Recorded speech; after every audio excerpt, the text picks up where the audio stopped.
When a woman decides she's ready for motherhood, she imagines tiny socks, ultrasound photos on the fridge, and a home filled with laughter.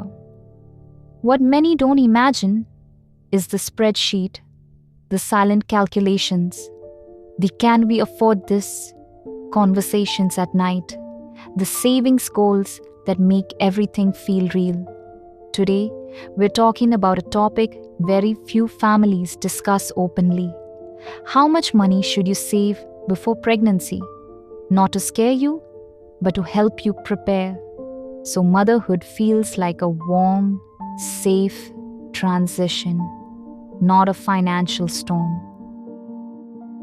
Hi, and hello. Welcome everyone to my channel Care and Cash. Let's move on to the video. Picture two mothers, both deeply excited, both deeply in love with their unborn child. But one spends her pregnancy worrying about baby names, while the other spends her pregnancy worrying about hospital bills. The truth is, motherhood is emotional, but it's also logistical. Because while you're growing a new life, your existing life doesn't pause. Bills don't stop, groceries don't stop, rent doesn't stop. Planning financially isn't about being materialistic. It's about protecting peace during one of the most vulnerable seasons of life. Before childbirth ever happens, there's an entire journey of care. Checkups, scans, vitamins, tests, and then more checkups. Because tiny humans need monitoring. Some pregnancies go smoothly. Some take unexpected turns. Some require specialists, extra visits, or longer stays. This is why when families estimate how much to save, the medical part becomes the largest category. If insurance or health coverage exists in your environment, it can help, but it rarely covers everything. And here's the emotional reality. It's comforting to make choices based on what's best for the baby, not what's cheapest on the menu. Saving for medical care gives that freedom.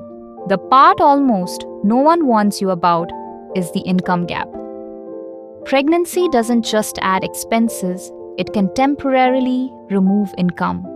Sometimes maternity leave is paid, sometimes it's partial, sometimes it's nothing. Some mothers leave work for months, some for years, some work differently, and some truly cannot work for a while. So when planning, ask, how long will I not be earning? How long will I be healing? How long will I be adjusting? A safe range for most families is saving 3 to 6 months of household expenses. Because babies don't follow your payroll calendar. Then comes the sweetest part, preparing for a tiny arrival. But sweetness can become expensive fast if you're not careful. Because babies need things like cribs, clothes, diapers, bottles, and blankets. But they don't need everything the marketing world sells you.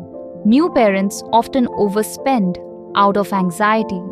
What if I need this? What if the baby hates that? What if I'm not prepared? Here's the reality. Babies need comfort, safety, and care.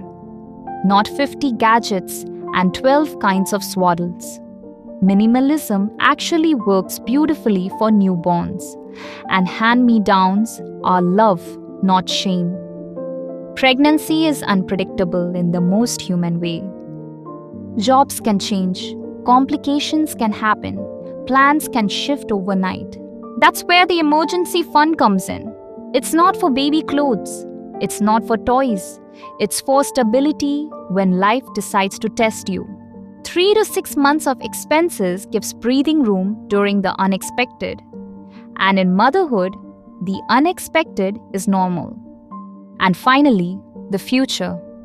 Because pregnancy is just the beginning. After birth comes vaccinations, childcare, feeding supplies, education, routines, and growth. You don't need to save for all of that before pregnancy, but it helps to have a roadmap. Think of it as financial parenting before real parenting begins. So, how much should you save? Here's a simple way to think about it. Pregnancy savings equals medical care plus baby essentials plus income gap plus emergency fund. For most families, this becomes 3 to 12 months of living expenses plus one-time childbirth and baby costs. Your exact number depends on your lifestyle, health, support system, and career.